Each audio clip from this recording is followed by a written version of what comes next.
अब देखिए, अब तो सवाल ये पैदा हो, ये कदम उसने बढ़ाया है, ये कदम हमने बढ़ाया है। अगर वाक़ईतन वो संजीदा होंगे तो अपनी तलख़ी पर उसको नदामत आ रही होगी, क्योंकि मेरी तरफ से तो हमने कोई तलख़-आमेज़ बात उनसे, क्योंकि बीजेपी वालों को ये हरकत नहीं करनी चाहिए कि किशनगंज और सीमांचल के सौहार्द और वहाँ के जो अमन है, शांति है, भाईचारगी है, और इसको कहीं वो लोग इसको ख़राब करने की नापाक कोशिश न करें। भारत को अदीम भारत बनाने में, हम भारत को महान भारत बनाने में हमारे बुजुर्गों ने योगदान किया है, और हम ही से रंगे गुलिस्तां, हम ही से रंगे चमन, और हम ही को नज़्म गुलिस्तां पे इख्तियार नहीं। और आप गुज़िश्ता 11 साल से वज़ीर दाखिला हो और 21 साल से बिहार में नीतीश कुमार की हुकूमत है, तो आखिर वो जो बॉर्डर पे लोग हैं, किन के लोग हैं वो? चंद गैर मुस्लिम भाइयों का नाम आया, बात को उस पर लेपापोती हुई, लेकिन अल्लाह का शुक्र है किसी मुसलमान का नाम नहीं आया।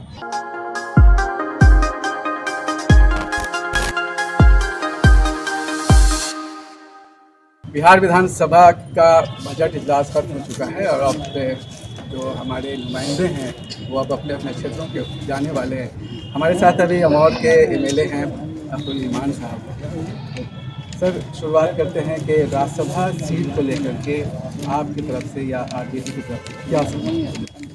नहीं, देखिए, राज्यसभा के ताल्लुक से हमने शुरू दिन से कह दिया है कि जाहिर है कि ये एनडीए के अलावे जो और लोग हैं, जो लोग महागठबंधन के लोग हैं या अदर देन महागठबंधन के, एनडीए से अलग जो लोग हैं, उन लोगों का एक खेमा बनना चाहिए और उनके दरमियान में से जाना चाहिए। और हम चूँकि माइनॉरिटी के दरमियान में से आते हैं, माइनॉरिटी के सारे मेंबर 5 मेंबर हमारे हैं, और हम एक बहुत ही पसमानदा इलाके से होकर आते हैं, और इस वक्त माइनॉरिटी की आवाज़ दब सी गई है। तो मैंने राजद वालों से गुजारिश की है, कांग्रेस वालों से भी गुजारिश की है कि भाई उच्च सदन में, वहाँ केंद्र में आपका, राज्यसभा में आपका की नुमाइंदगी हो रही है, लेकिन एमआईएम की कोई नुमाइंदगी नहीं है। इसलिए अब की बार हम लोगों को मौका दीजिए और हम आइंदा फिर दूसरे मौके से हम आपका साथ देंगे। ये गुजारिश हम लोगों ने बड़ी संजीदगी के साथ की है। इत्तफाक से जनाब तेजस्वी साहब ने अपने एमएलए के ज़रिए से मुझे खबर की थी, मुलाकात की, तो फिर हम उनसे बात गए तो उनसे भी हमने गुजारिश की कि भाई अब की बार हमें जाने दीजिए, यानी हमारी पार्टी को, और आइंदा फिर मौके आ रहे हैं उसमें हम आपके साथ खड़े हैं। ये होना चाहिए, क्योंकि आपका भी मंशा यही है कि फ़िरका परस्त ताकतों को रोका जाए। आपका भी मंशा ये है कि अक़लियतों के, दलितों के और महरूम तबक़ात की नुमाइंदगी हो। तो अक़लियतों की, दलितों की नुमाइंदगी हमसे बेहतर कोई नहीं कर सकता। और फ़िरका परस्ती के ख़िलाफ़ जो लड़ाई बैरिस्टर असदुद्दीन अवैसी लड़ रहे हैं या एमआईएम लड़ रही है, तो मैं समझता हूँ कि फ़िरका परस्तों का जवाब भी हम बनेंगे। इसलिए आप हमारा साथ दीजिए, ये हमने गुजारिश की है। वो जो तलखी थी बिहार विधानसभा चुनाव के वक्त उन्होंने आपको एक्सट्रीमिस्ट कहा था, तो क्या वो तलखी दूर हो गई है? अब देखिए, अब तो सवाल ये पैदा हो, ये कदम उसने बढ़ाया है, ये कदम हमने बढ़ाया है, और मैं समझता हूँ कि बिहार के आवाम के हित में, अवामी मफाद में, बिहार में कॉमनल फोर्सेस के ख़िलाफ़ एक महाज बनना चाहिए। अगर वाक़ईतन वो संजीदा होंगे तो अपनी तलख़ी पर उसको नदामत आ रही होगी, क्योंकि मेरी तरफ से तो हमने कोई तलख़-आमेज़ बात उनसे, उन्होंने ही मेरे लीडर के ख़िलाफ़ बात की है। लेकिन हम लोग ये चाहते हैं कि इस मामले में संजीदा बने। बिहार में यकीनन है कि राजद एक ताकत है, लेकिन अपनी ताकत को बरकरार, बहाल और उसको मज़ीद अगर वो इजाफा करना चाहते हैं तो उनको अपने सोचने, समझने और दूसरी पार्टी के साथ बर्ताव करने में तब्दीली लानी पड़ेगी। तो ये मैंने कल मशवरा भी दिया। एसआईआर के दौरान चुनाव आयोग ने स्पष्ट कर दिया कि कोई प्रक्रिया नहीं मिला। इसके बावजूद जो अमित शाह सीमांचल के 3 रोज़ा दौरे पर है, वो बार बार गाइड की बात करते रहे और उन्होंने ये भी कहा है कि 10 किलोमीटर के दायरे के अंदर जो इंक्रोचमेंट है उसको ख़त्म करेंगे। तो आखिर वो कहना क्या चाहते हैं? देखिए, राहत इंदौरी साहब का एक बड़ा मशहूर जो रहा शेर उसका कि सरहद पे तनाव है, लगता है देश में चुनाव है ना? यही मामला अमित शाह साहब का है। भाई, आप वज़ीर दाखिला हैं और दाखिली उमूर, दाखिली सलामती आपकी ज़िम्मेदारी है। इस ताल्लुक़ से आप पूरे मुल्क का दौरा करें, सीमांचल में भी आएँ। सीमांचल यकीनन है कि इस एतबार से हसास है कि बैनुल-अक़वामी सरहदों से एक तरफ बांग्लादेश, एक तरफ नेपाल और चाइना के बॉर्डर के करीब हम हैं। इसलिए इस हसास इलाके में आकर आपको अंदरूनी सलामती का जो इंटरनल सिक्योरिटी है उसका जायज़ा आपको लेना चाहिए।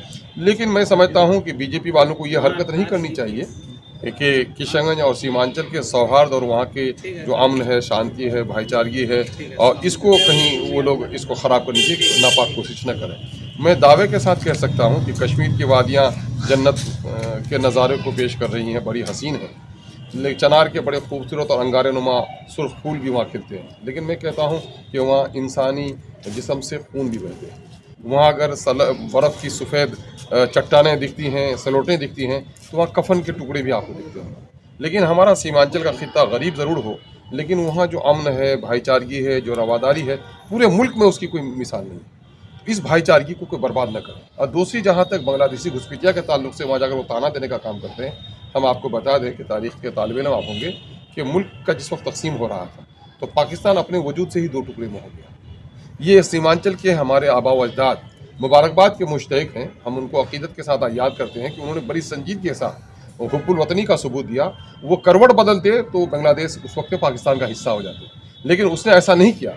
उसने सारे सितम को बर्दाश्त करके इसी मुल्क के साथ, भारत के साथ रहने का वो किया। अगर वो खित्ता हमारा चला जाता बांग्लादेश में, तो जिस तरह पाकिस्तान दो टुकड़ा हो गया था, हिंदुस्तान भी दो टुकड़ा हो जाता। वो जो 7 सिस्टर्स हैं, आसाम है, मणिपुर है, मेघालय है, वो भारत का रिश्ता टूट जाता। तो हम भारत को अदीम भारत बनाने में, हम भारत को महान भारत बनाने में हमारे बुजुर्गों ने योगदान किया है। और हम ही से रंगे गुलिस्तां, हम ही से रंगे चमन, और हम ही को नज़्म गुलिस्तां पे इख्तियार नहीं। आज हमारे लोगों को टारगेट करके कहा जाता है कि बांग्लादेशी है और ये है। मगर जो बांग्लादेशी पकड़ो उसे, उसके कमर में रस्सी लगाओ, निकालो। ये बयानबाजी क्यों कर रहे हो? और आप गुज़िश्ता 11 साल से वज़ीर दाखिला हो और 21 साल से बिहार में नीतीश कुमार की हुकूमत है, तो आखिर वो जो बॉर्डर पे लोग हैं, किन के लोग हैं? वो कहाँ के वो लोग हैं?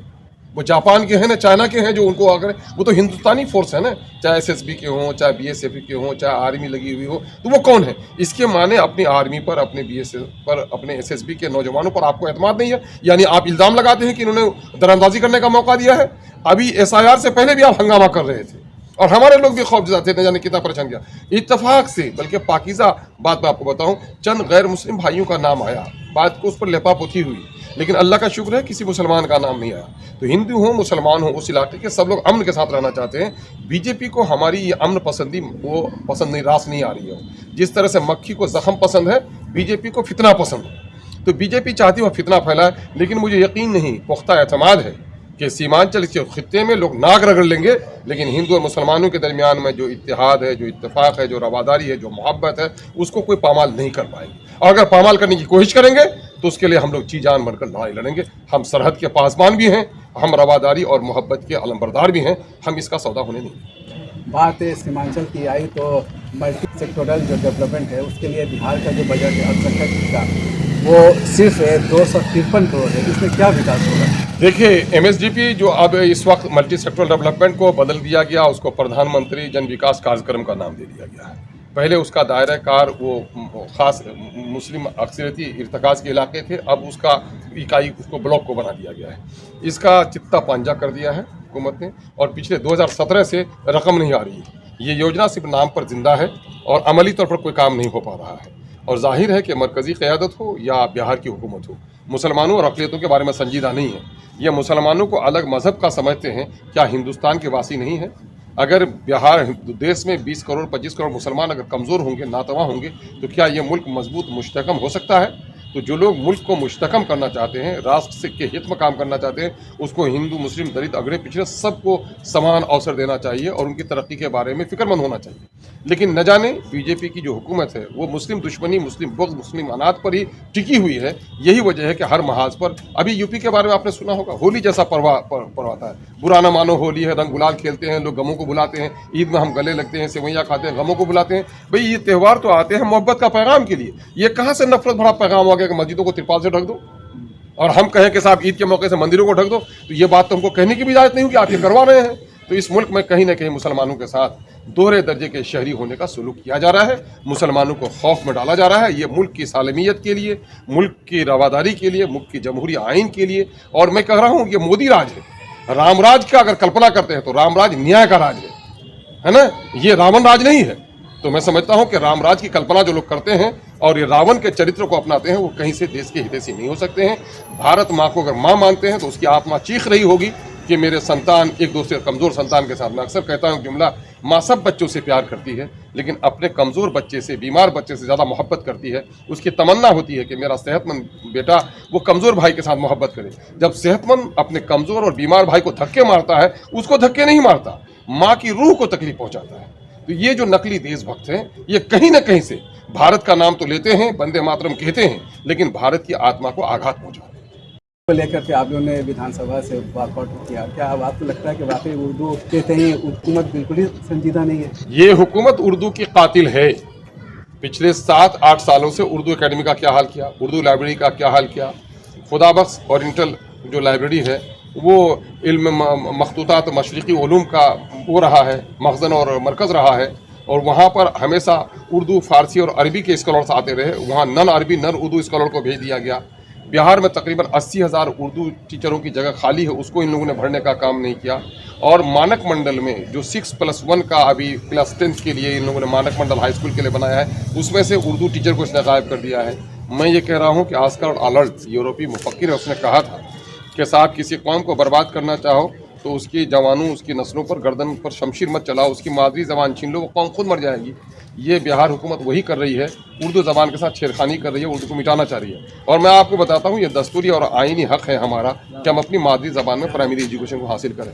इस एतबार से हमारे लाखों टीचर उर्दू के होने चाहिए, चूँकि ये कहा गया है, बापू ने, गांधी जी ने खुद कहा है कि लोगों की मादरी ज़बान में उसकी बुनियादी तालीम होनी चाहिए। तमाम तर जो स्कॉलर्स हैं, तमाम तर जो माहिर लिसानियात है, ज़बान के माहिरीन हैं, सबका ये कहना है कि बच्चों की पढ़ाई मादरी ज़बान में होनी चाहिए प्राइमरी सेक्शन में, चूँकि अपने माफ़ी उस ज़मीर को पेश करने में जो मादरी ज़बान मुआविन होती है, दूसरी ज़बान नहीं हो सकती। तो ये हुकूमत कहीं ना कहीं हमको मादरी ज़बान से महरूम करना चाह रही है। और उर्दू के बारे में अक्सर मैं कहता हूँ, अपने घर में अनजान हो गई। उर्दू कहाँ से आई?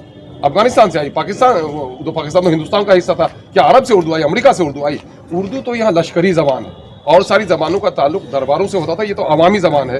हिंदू, मुस्लिम, सिख, ईसाई, संस्कृत, अपभ्रंश, पाली, मागधी, फारसी, अरबी, सब का खमीर है उर्दू। उर्दू खालिस हिंदुस्तानी ज़बान है। इसका नाम पहले हिंदुस्तानी कहा जाता था, हिंदवी कहा जाता था। आप देखें, अमीर खुसरो भी शायरी की है, पंडित बिरजरान चकबस ने भी की, राजेंद्र सिंह बेदी ने भी की, परमचंद ने भी कहानियाँ लिखी। और जंग आज़ादी में किसी ने अगर इनकलाब जिंदाबाद का नारा दिया, उर्दू ने दिया। सरफरोशी की तमन्ना अब हमारे दिल में है, उर्दू ने दिया।